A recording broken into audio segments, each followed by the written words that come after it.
subscribe.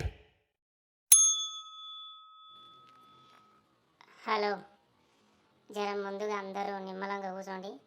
నేను మీకు కావాల్సినవని చెప్తా. నాకు తెలుసు మీరు దేనికోసం చూస్తున్నారు, ఆ విషయం అంతా నాకు తెలుసు.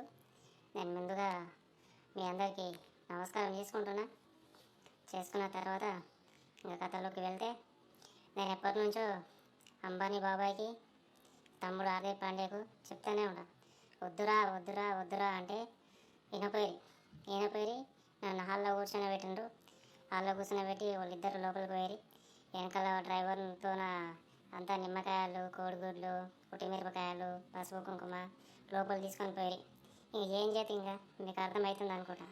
ఇదే చేసిండ్రు వాళ్ళు.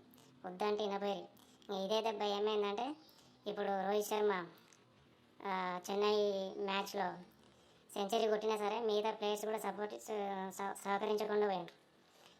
ఆ దెబ్బ ఇక్కడ పడింది వీళ్ళకు. ఇంకా రోహిత్ శర్మ ఎంత కొట్టినా ఏం లాభం, మ్యాచ్ గెలవాలంటే గెలుస్తుందా? గెలవదు.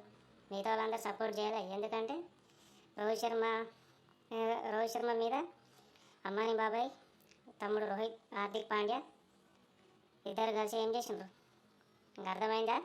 ఇదే చేసిన రోజు. అందుకని మీరు కూడా ఇక నుంచి ఇట్లాంటి పనులు చేయకండి. మ్యాచ్లు మంచిగా ఆడడానికి అందరు కలిసికట్టుగా ఉండి ముందుకు పోయి ప్లేయర్స్కి పోయి కప్పు కొట్టడానికి ప్రయత్నం చేయండి అని కోరుతున్నా. Thank you.